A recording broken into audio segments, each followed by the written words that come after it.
Hello, I'm Jared. And I'm Ebony, and this is his And hers. Warhammer 40K. Yay! Today we will be discussing the Siege of Terra Warhawk, which is the 6th book, I believe. So much after closer to Mortis. Horus versus the Emperor. That's right. right. So much closer. We have 2 more books left after that. But for now, Ebony, what did you think of Warhawk? I thought it was really good. I've been waiting for for big conflict, and yes, there's little conflict amongst soldiers, and there's Titan legions, right? We did Mortis, but I really want Primarch conflict and Horus versus the Emperor conflict, and I feel like we're moving in that direction. So I was really excited, and also I don't know that I've read a lot about the con. I mean, I've read the White Scars book, I think. So but... you read Scars. Yeah. You did not read Path of Heaven, which Okay. is the follow-up of Scars and explains how the White Scars actually get to Terra. Gotcha. Yeah, so I don't see the con a lot, so it was nice to get some con screen time, I guess. Yeah. For me, Warhawk is tied with Saturnine for my favorite Siege of Terra book. I thought it was excellent. Chris Wraight, in general, writes Primarchs exceptionally well. I think he has developed such a great arc with the White Scars. I think his Death Guard are the best among any Black Library author. Okay. And I appreciate it more than other presentations of them. Okay. Yeah, I do. I do like the Death Guard. I'm down with Mortarion a little bit. I also think that there were some really great human characters in this. Siege of Terra, for the most part, has had some very positive human characters. Katsuhiro being the big one, and he has a small showing here. But also, I think there was really good use of Euphrates Keeler, Basilio Foe. I love Basilio Foe. He's very good in this. Yeah. He's great. And I need more Basilio Foe time. I read a whole book about that. I need to give you Sons of the Emperor, which is a Primarch anthology story. It explains where Basilio Foe came from. Okay. Short version is Horus captured him near the end of the Great Crusade. Gotcha. The main storylines of Warhawk is the Khan's recapturing of the Lionsgate Spaceport. Much to Rogel Doran's disapproval. And Sanguinius. Really no one thought... Sanguinius doesn't disapprove, but he doesn't wholeheartedly support it. There's definitely a great scene that's probably going to be our excerpt reading, where Sanguinius kind of calls up the Khan, and he's like, kick that dude's butt, but also don't tell Rogel Doran I told you to do that. It's very cute and brotherly, and I like that. But yeah, I would say that Sanguinius is not against it, but he is not. He would like plausible deniability, maybe. Sure, yeah, that makes sense. Yeah. And the Khan sends out Zhang Se, I believe, to start to gather up all of the auxiliary human forces to help with this big push. Because right now there is the Loyalist forces are pushed all the way back to the internal walls. They're about one wall section away from being at the Sanctum Imperialis, which is the main imperial fortress. And you get good stories in that, in him going out to recruit sort of the smaller forces that you need for a big army push, right? There's a whole storyline about the leader of a tank, right? Yeah, so Rogel Dorn had kept these massive forces of tanks in reserves. That Zhang Se is going around, gathering them up, collecting them really into a force very similar to Talarn. I can't remember if you read Talarn. I don't think so. Talarn is the largest tank war of the Horus Heresy. And this felt very reminiscent of it, but I think we got a better feel for some of the individual tank commanders. Yeah, being in the tank is cool. Yeah, I don't remember the commander's name, but I remember that there's a gunner in the tank that will play a major role in the rest of the story, whose name is Yandev, or Jandev. It could be Jandev, it has a J. I decided the J is a Y. And, so she's this gunner in the tank, and the tank commander is like, I'm not sure she's that great. She's kind of silent, right? And it's a very like tight-knit community because it's the commander and the two gunners and the driver, and it's their job to keep each other alive. And he's not sure of her because she's replacing their gunner who died or was reassigned, and he has reason to not be sure of her because she's kind of a spy. We'll get into that. But she's a great gunner, and just the story of what it's like in that tank, and it's hot and it's sweaty and you're firing and there's smoke, all of that's really great, and I enjoyed those scenes and I enjoyed those characters and I thought it was great. Plus, the Lionsgate Spaceport, as it currently is, so it was originally taken by Perturabo and the Iron Warriors. Perturabo became disgusted with sort of the shift in the siege from material forces to immaterial forces.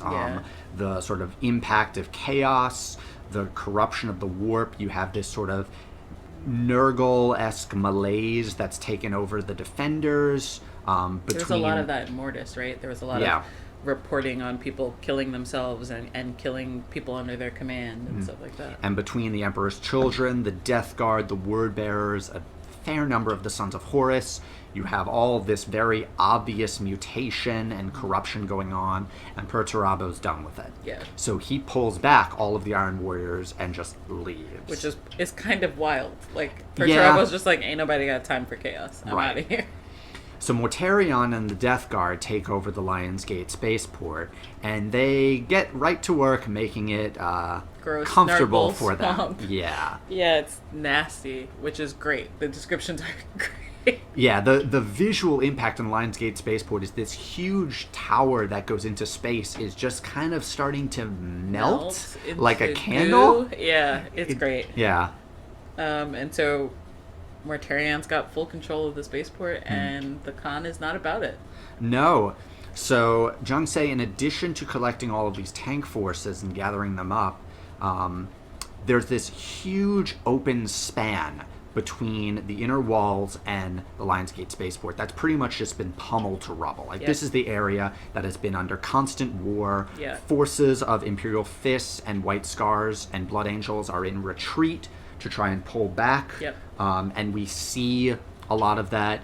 Sigismund eventually helps with that in a very major and pivotal role that really showcases that shift from the Imperial truth to what will become the Imperial cult. And I think that does a great job transitioning from the material to the immaterial. Because you have this belief in what is real, logical, and what you trust only on faith. Yeah, and it is an interesting juxtaposition between sort of the traitors' belief going from believing in the Imperium as this entity to believing in the warp, and it's mirrored by sort of the loyalist transition from believing in the Emperor to having faith in the Emperor, right? And there's a difference between, what you can see and what you believe, and there's a lot of that happening, which is cool to see. There's a big impact, and we'll get into that.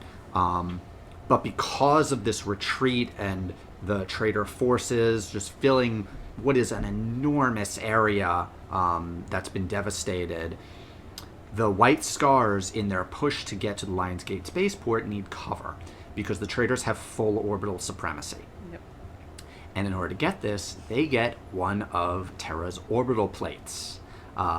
Now, in a previous short story, it was talked about how they dismantled the orbital plates, which were huge floating cities all over Terra. That Rogaldorn one by one dismantled in order to use for components and other things. However, one was left that had sort of been pushed off to the side within the walls. It wasn't really of much use, but it was just sort of as like a reserve just force. Floating their sky orbital plate. Right. And the Khan's plan is to use this orbital plate for cover for ground forces to cover this huge distance, which is kind of wild, and the White Scar gets there and he has this connection with the commander of the orbital plate, right? So Jung-Se is an interesting White Scar because he's not actually from Chagoris, and I'm so glad to see this because I feel like there's not enough representation of this, of legionaries that were pulled from other worlds besides the Primarch's homeworld or Terra. Yeah. Especially in the later Horus Heresy, every single legion is getting any recruits that they can from wherever they can. And a lot of legions had other protectorate worlds that they would occasionally pick up other forces from. The traders are doing this by literally stripping whole generations from worlds, giving them the World Eaters developed a faster sort of implantation process that can basically get you a full Marine in about 6 months. Pretty fast. The results are terrible quality, and they're terribly trained. And so in practice, one veteran Imperial Fist could go through about 50 of them without much trouble. But there's just so many more of them at that point. You don't have exact numbers for the Traitor Legion siege, the siege. But I would imagine they're far in excess of what we knew that they were during the Great Crusade, which was around 100,000. I would say they're at least 3 or 4 times that. Yeah, it's mostly sort of junk Marines, but the numbers are what make the difference. Yeah. Right. So... Sky Orbital Plate. Sky Orbital Plate. So Jiangse is from one of these protectorate worlds, and it happens to be the same world as the commander of the Orbital Plate. Which is random. I suppose, yeah. And there's just such a great connection between them as he's convincing this commander to act as just a moving shield above the White Scar's forces and tanks as they approach the Lionsgate and Spaceport. We know that this dude is definitely going to die. Oh, yeah. Right? They're getting shot at from space continuously while they give the ground troops and cover. And, this dude's, it's this dude and, his... primary, his first commander, right? He has let everyone else evacuate the orbital plate towards the end, and it's just its commander and his first officer, which is pretty cool. And they do provide cover, but it does cost their lives. Right. At the same time, we have the stories of, let's see, on the traitor side, we have a couple different perspectives that were given. There's a series of new Sons of Horus captains that have taken over from the Mournival. Spoiler for Saturnine, the Mournival gets decimated, as does most of the command staff of the Sons of Horus. Correct. Pretty much any named Sons of Horus captain that's not Abaddon is dead. Yep. And so you have all of these Chthonian war, gang leaders that have taken over these companies. And they're in it for the glory, and they're in it just to kill the biggest thing that they can. Which at the moment is Sigismund. Yeah, there's this great lead up of these guys just being we're gonna make a name for ourselves, we're gonna be famous, we're gonna take on Sigismund in battle because he's out, he's been sort of let off leash and he's out doing his best, which is also part of sort of supporting that faith in the Emperor, right? He's out being a champion. And they're we're going to kill Sigismund. And it's a long time in the book of you just listening to these two captains go back and forth with each other about how they're going to kill Sigismund. And then you get to, you build this momentum. So you're oh man, they're going to fight Sigismund. It's going to be great. And he just steps out, kills one of them. And someone's hey, what about that guy? And he's yeah, I don't know. He's dead. And it's so great. It's such a good payoff. These are such nothing characters. Yeah. If you are familiar with the broader 40K world, you know who Sigismund is. Yeah. He is the greatest duelist.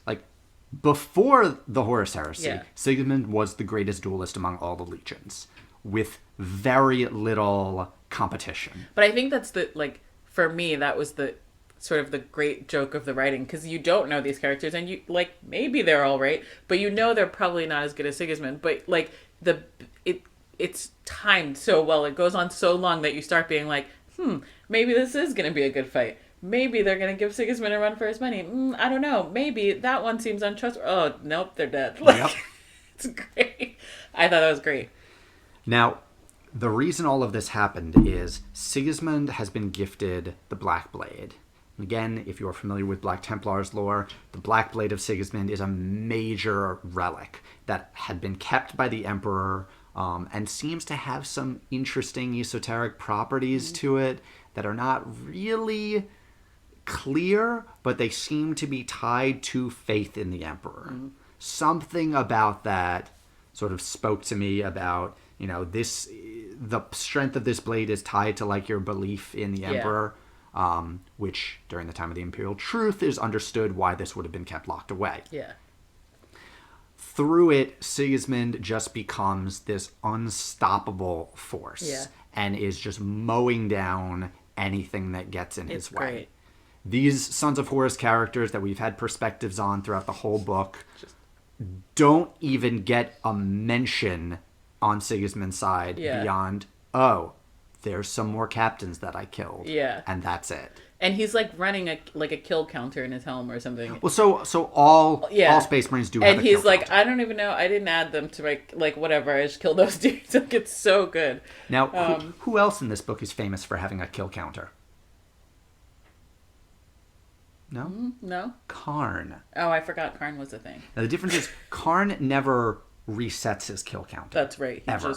He's continually counting. Right. And in fact, we have a battle between Sigismund and Karn. That is true. Mm-hmm. I was less impressed with that than I was with the random unnamed dudes. So the Sigismund-Karn battle is pulled away a little bit. Like we definitely see it more from the impact of others feeling it around them.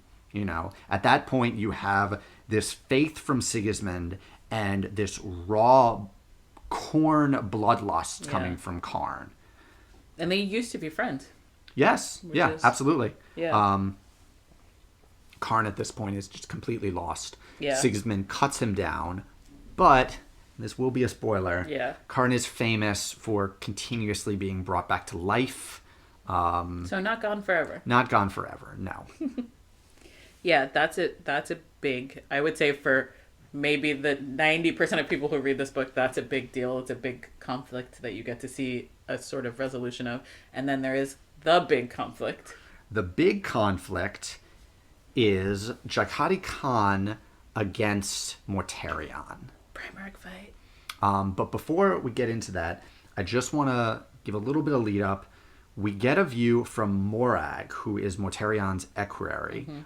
Typhon has kind of gone off doing his own thing. Weird. He's always kind of done his own thing. And Mortarion... Morag's got the cute little nurgling. Yes, so we start to see something that we saw when we read Lords of Silence, or I read Lords of Silence. I don't believe you have yet. Yeah. The Death Guard have a wonderful and adorable relationship with nurglings. It's cute. Which are what they call little lords. It's like having a little pet bun, except is a gross, slightly zombie nurgle demon bun. Yes. But it's adorable. Mm-hmm. Yeah. That's very true. And this is where we start to see them go like, oh, this is a cute thing. I'm going to keep it. I'm going to keep it. And so Morag has one, and it has a twin, and its twin is with typhus. Like, that's how they're supposed to call... That's how... He gave him amorphous instructions, like, when you need me, tell the little lord, and his twin will know, and I'll come back. So, like, he's got this little gross pet. What I wanted to talk about, though, is the Remnant, which was the demon that approaches Morag and explains how exactly the Legion fell. Yeah. Now, why I find this interesting is the traditional story of Mortarion's and the Death Guard's actual fall to chaos, is they were trapped in a warp storm, suffering from the Destroyer Plague brought on by typhus. Okay.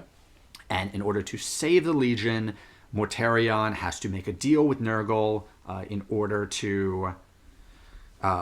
get them out of the storm and save them, or they're all going to die. Yeah. And in the afterword, Chris Wraight mentions that he never felt this story gave much, what do you call it? Like detail?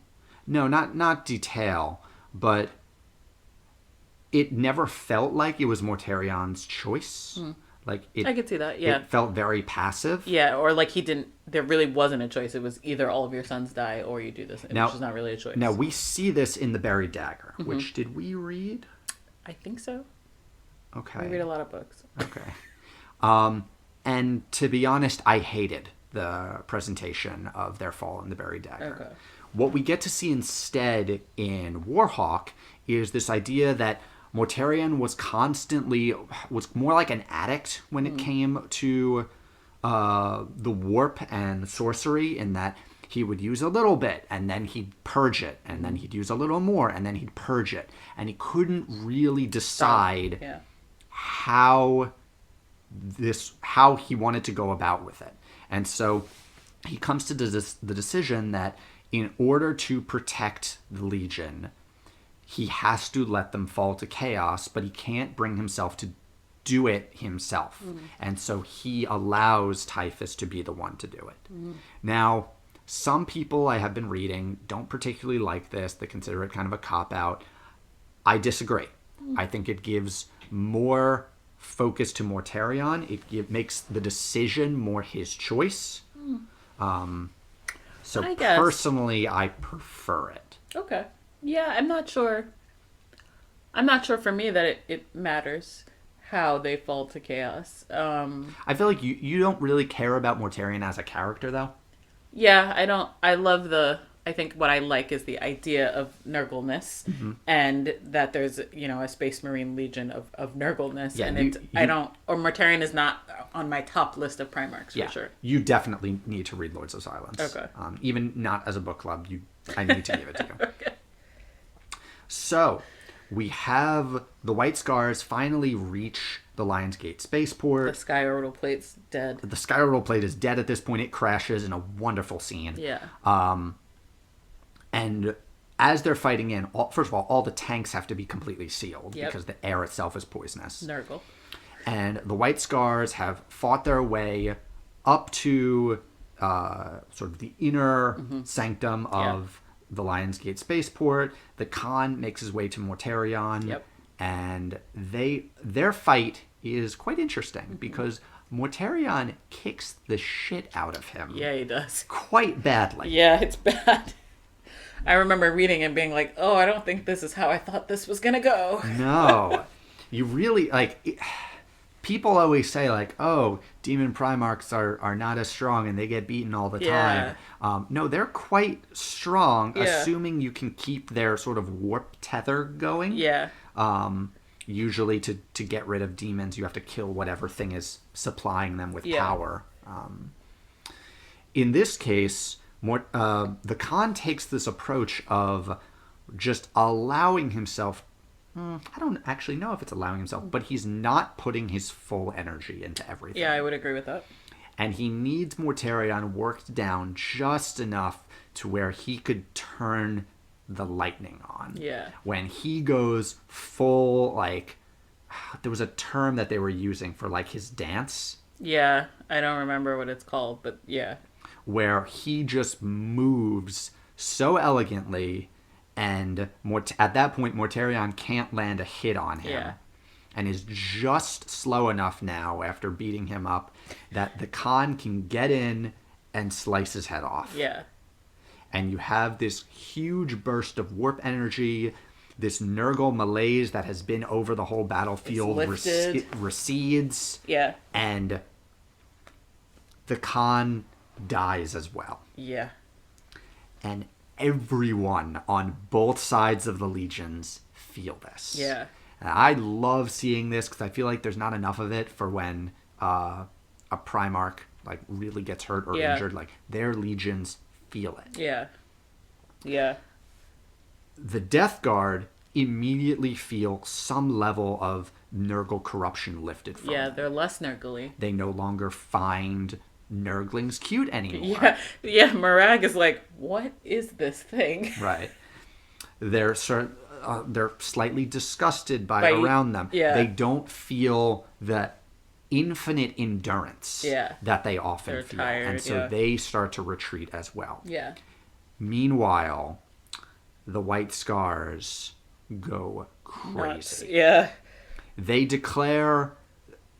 I forget what it's called, but it's term. we're going to murder all of these people. Right. Yeah. And they basically go full berserker to the point where they will not only fight through and purge the entire Lionsgate Spaceport, Yeah. they will push out past the walls, Yeah. where all the rest of the traitor armies are, where they will be immediately surrounded and destroyed. But they'll fight until they're all dead or all their enemies are dead. Right. Like, So Shibin Khan has to take over and pull back all of the White Scar's forces and get them under control before they can kill themselves. Yeah. And they manage to get the Khan's body, latch it to the back of a land raider. So at this point, also, like, huge portions of the Lionsgate Spaceport are falling apart because it was kind of being held together by Nurgle. Nurgle goo. Yeah. They latch him to the back of a land raider. It's not a land raider. It's a Leman Russ. That is the myth. This is one of those things where I don't have a lot of reverence for the old Siege of Terra stories. Like, I've read them, but they were written at a time when they were told as mythological stories. Yeah. So I never actually felt any of them were, this is exactly how it was. Right. And I'm so glad now to see the Siege of Terra stories sort of taking those myths, manipulating them, and showing, here's what actually happened, and you can see how over thousands of years it transitioned to this. We get that story with Oleanus holding up the flag and defending the emperor, right against Horus. Yeah, and this one is the Khan surfing on a land raider to fight Mortarion, but it's really the Khan's body riding on the back of a Leman Russ, driven by someone who used to drive a land raider after he got killed by Mortarion. Yeah, sort of. It's sort of that story. So he gets taken all the way back to the Imperial Palace, given over to Malcador, who puts him in this pod that appears to be some sort of recovery pod. And he's not dead, we think. Right. So in the old Horus Heresy lore, this is literally the last we see of the Khan. Oh, so we think he's dead.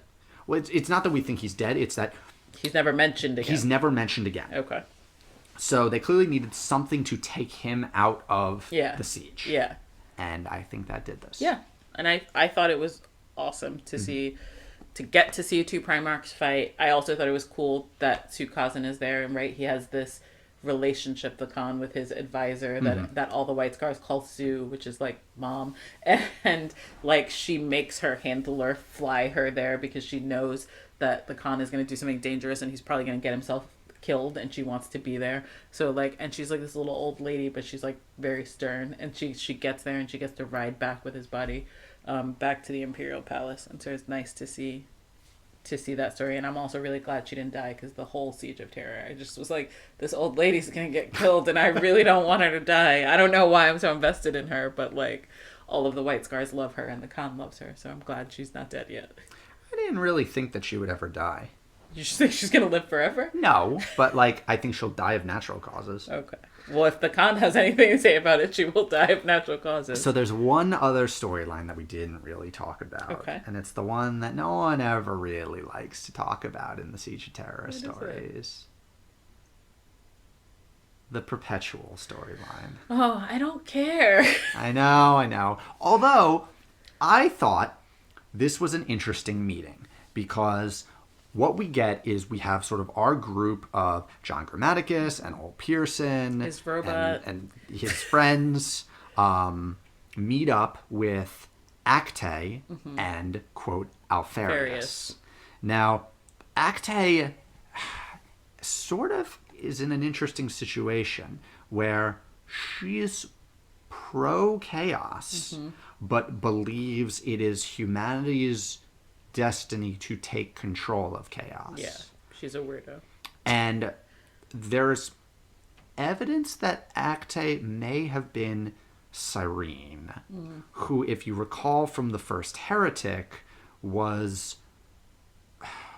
he the prophet, or basically the holy woman of the word bearers. Yeah. And Argyle Tal's, close companion. Yeah. Yeah, I'm over it. Like, I I feel like maybe before we started reading Siege of Terra, I was into Perpetuals, and I thought this is going to be an interesting story. It's going to go somewhere, but it just feels like it's just taking up space in these books. And like, when is Horus going to fight the Emperor? Like, I'm over it. Yeah. There's a lot of like, we're traveling, and we're still traveling, and also we're traveling, and I'm like, all right, I get it, you're traveling, shut up. That has sort of been the issue with the Perpetual storyline, is it's so much traveling.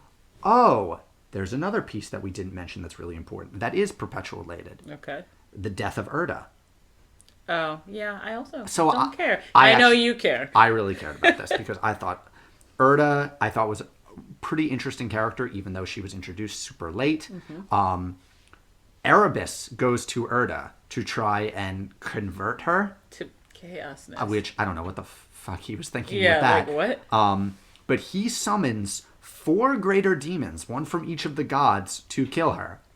And she basically turns into 3 versions of herself in different time periods, and like kills them gods. all, but also dies. It's a very interesting thing because Erebus, in sort of feeling her power, almost thinks this isn't tied to the warp. Mm.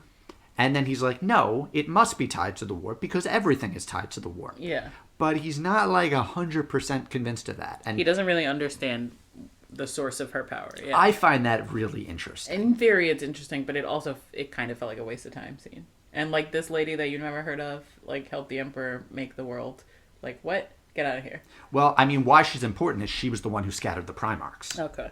You know? It felt very just kind of like unnecessary, like fluff. Like, I don't know. I just was like, meh, whatever. I think Urda was a character that needed to be introduced earlier. Yeah. And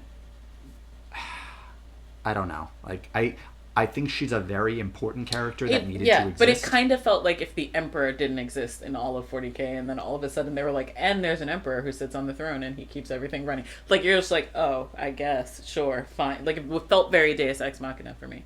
But, like, out of nowhere and unnecessary. I feel like... I do like to see Erebus, though. I know you like to see Erebus, yeah. Yeah, I don't know. I would say this one is in my tops of the Siege of Terror book, so. Yeah? Yeah, definitely up there. Okay, good. I'm into it. Is it your number 1? It's tied with Saturnine. Okay. Yeah. Saturnine's my number 1. I don't know if I would say this is number 2, but I don't know what number 2 is, so I guess, yeah, I liked it, and I guess I could give it number 2. I enjoyed the Primarch battling, and I enjoyed sort of I was into the human characters in this one too, which I usually find them a distraction. So yeah, I'm into it. Can't wait for Horus fighting the Emperor. 2 more books though. Yeah, and possibly 3 if they let Dan Abnett split his book. All right. We'll be back next time with not a Siege of Terror book. That's correct. While we wait for the next Siege of Terror book, we'll be dipping into Warhammer Crime with Flesh and Steel. It's good. It's gonna be a good discussion. We have started it a little bit. Yeah. I think it's been really good so far. Yeah. All right. All right. Thanks, everyone. Bye.